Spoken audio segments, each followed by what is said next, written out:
Just eat in a calorie deficit. You've probably heard that about 100 times, but nobody really explains how to actually do it. And even if you knew how many calories you were supposed to eat, that doesn't tell you what to eat, what to avoid, or which foods are low enough in calories to help you hit your goal without starving. So how do you go from what you're doing right now to actually getting into a calorie deficit and staying there long enough to lose fat? In this video, I'm going to share my 10 best tips to help you do exactly that. Even if you just follow a few of these, they're gonna help you stop dropping body fat and finally see the progress that you've been chasing. Number one is to build volume meals. Imagine that your stomach is like a suitcase. Now, you could pack that suitcase full of big, fluffy clothes like sweaters, jackets, and jeans, or you could stuff it with one tiny brick that weighs the same but barely fills it. That's kind of like how food works too. You could eat a candy bar that's 500 calories and be hungry again in 20 minutes, or you could eat a giant plate of grilled chicken,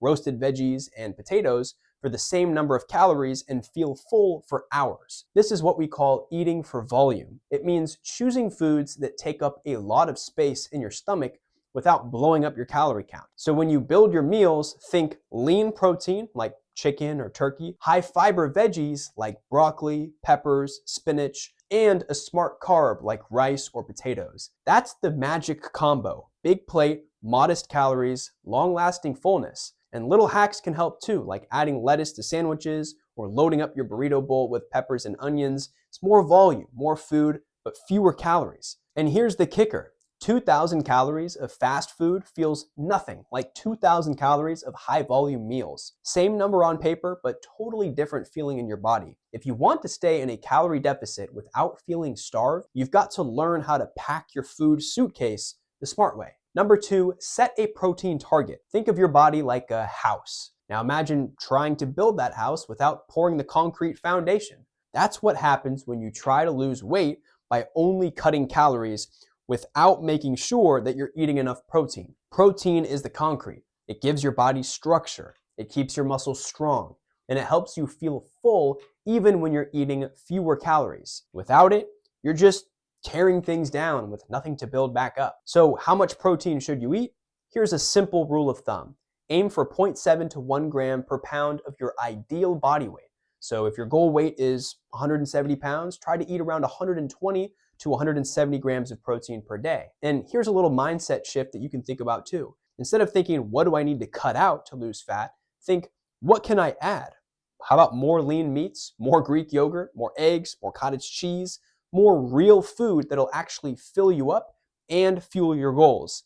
Because when you eat more protein, you naturally eat a little bit less of the stuff that doesn't help you, but without feeling restricted. Because we know that restriction leads to rebellion, but building leads to progress. So don't just diet to get smaller, fuel up to get leaner, stronger, and more in control. Number three is to use one ingredient foods.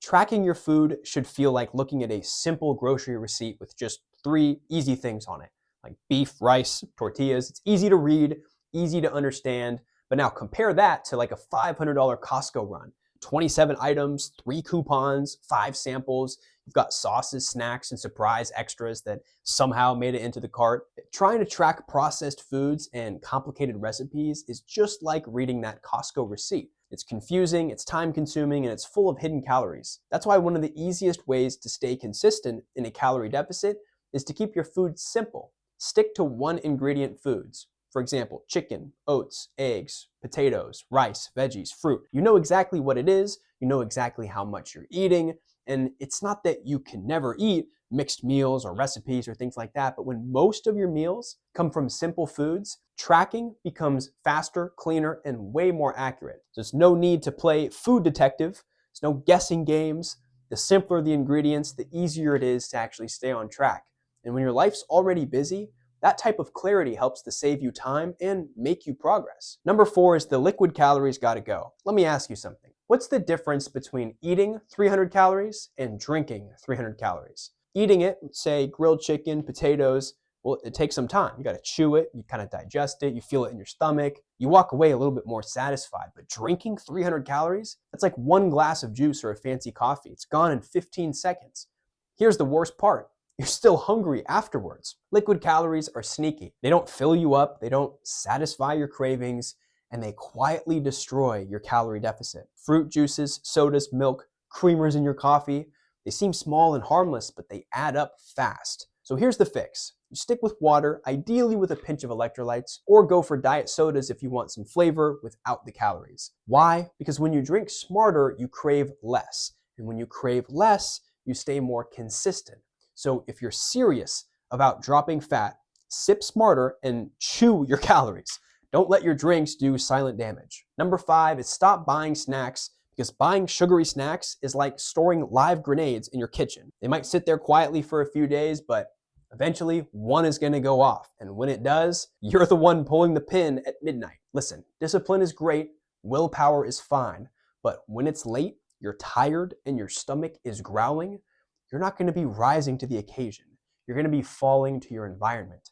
If your pantry is loaded with donuts, chips, and cookies, you will eat them.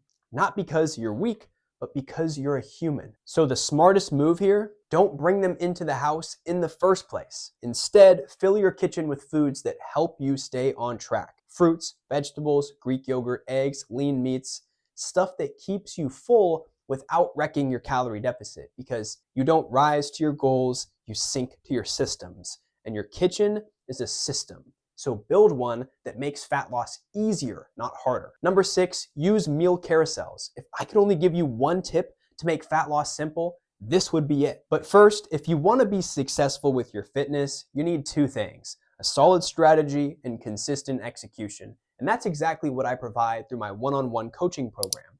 I build a personalized plan that fits your lifestyle, your work hours, your stress levels, and your goals. Coming from an attorney background, I know what it's like to juggle deadlines, long days, and zero free time. So I cut through all the nonsense and help you focus on what actually moves the needle. But here's the thing, strategy without execution is just a good idea. And that's why I hold my clients accountable, keep them on track, and teach them the skills that they need in order to succeed for life, so they never have to rely on me or another coach again. You could think of it like climbing a mountain. You could do it alone, but if someone who's already reached the top hands you a map, a plan, and walks beside you step by step, you're gonna get there faster, safer, and with a whole lot less guesswork. So if you're interested in coaching, I'm gonna put a link below with some more information and an application form. Okay, back to tip number 6, use meal carousels. Do you buy a brand new wardrobe every single week? Well, of course not. You find clothes that fit, feel good, and get the job done, and then you rotate them, you wash them, and wear them again. Your meals can kind of work the same way. We call this a meal carousel. It's a small rotation of go-to meals that you enjoy, that support your goals, that don't require constant brain power. Because if you wake up every day trying to invent brand new meals, and you're trying to make sure that they're high in protein, they're balanced in calories, they actually taste good, they check all the boxes, that's a recipe for decision fatigue and probably a late night Uber Eats order. So here's the fix. You pick 5 to 6 meals at the start of the week. You make sure that you have all the ingredients that you would need for those meals, and then just rotate them throughout the week, kind of like outfits. You'll get a little bit of variety, but you won't have to reinvent the wheel every single time that you're hungry. And if you want to change it up, the following week, you could swap out 1 or 2 meals in the carousel and bring in something new. It's super simple, super repeatable, and really sustainable, and that's how busy people lose fat without losing their mind. Number 7, use the calorie budget system. Let's get one thing clear. Calories are the currency of fat loss. Your body doesn't care when you eat them, it only cares how much you eat over time. So instead of thinking about your calories per day, think a little bit more holistically, like a weekly budget. Let's say you get $14,000 for the week. You could spend $2,000 a day for 7 days, or spend less Monday through Friday, so you have a little extra wiggle room to play with on the weekend. It's the same total budget, it's just a little smarter spending. This is especially helpful if your weekends tend to get a little chaotic. Social events, dinners out, date nights, drinks with your friends, life happens, and it should. So here's the move. You can tighten things up Monday through Friday with simple meals, easy tracking, staying consistent, and then give yourself some more freedom on Saturday and Sunday without blowing your deficit. Because guess what? Your weekly average is what actually drives fat loss. This system gives you structure and flexibility because you stay in control, you plan ahead, and you still get results even if you eat like a gremlin on the weekends. Number 8, prioritize sleep. And I'm gonna put this very simply. Sleep is your hunger shield. When you get a good night's rest, it's like putting on armor. You wake up focused, energized, and ready to stay in control of your cravings. But when you don't sleep, that armor disappears, and suddenly you're standing on the battlefield in your pajamas while the junk food army charges full speed ahead. And trust me, they win every time. So here's what's happening behind the scenes that causes this. Sleep directly affects 2 key hormones, ghrelin and leptin. Ghrelin tells your body, I'm hungry. Leptin says, I'm full. When you're sleep deprived, ghrelin goes up and leptin goes down. So not only are you more hungry, but it's also harder to feel satisfied. And that's a brutal combo if you're trying to stay in a calorie deficit. But if you get 7 to 8 hours of quality sleep, everything shifts. Your hunger is much more manageable, your energy is higher, you think clearer, you make better choices, not just for your fitness, but, holistically, for your family, your career, that sort of thing. So if fat loss is the goal, don't just track your food, but also protect your sleep. It might just be your secret weapon. Number 9, take more steps. This is a truth that nobody talks about. You can lose a ton of weight without ever stepping foot into a gym. All you need is 2 things, dialed in nutrition and daily steps. Walking doesn't feel flashy, but guess what? It's effective, convenient, and insanely underrated. No commute, no gym bag, no sweating through your shirt, just movement that's built into your day. And here's the best part. Walking is the only exercise that gives time back to you. You can multitask while you walk. Hop on a walking pad and answer some emails. Brainstorm ideas while you're chatting into your phone. Call a friend that you haven't caught up with in a while, or listen to like a podcast that fires you up, or you could even just take a mental break just to think and reflect. This is how you fit fitness into a life that feels impossibly busy. You don't need the perfect conditions, you just need a pair of shoes and a reason to move. Start small and then add 1,000 steps, 2,000. It adds up fast, and it's one of the simplest ways to burn more calories, improve your mood, and stay consistent without burning out. Number 10 is lift weights, and if you take one thing away from this video, let it be this. Muscle is your metabolic 401k. Lifting weights is like putting money into a fat loss retirement account. You make small deposits now, rep by rep, set by set, but over time, the payoff compounds. More muscle doesn't just help you look better, it actually helps you burn more calories every single day, even when you're sitting on the couch. Think about it. Muscle boosts your metabolism. It improves your insulin sensitivity, and it increases your calorie burn during rest. Not to mention, it gives you a visual shape that dieting alone cannot deliver. Cardio is more like a quick cash payout. You kind of burn some calories now, but that's it. Lifting weights is like building long-term fat-burning assets that work for you day and night.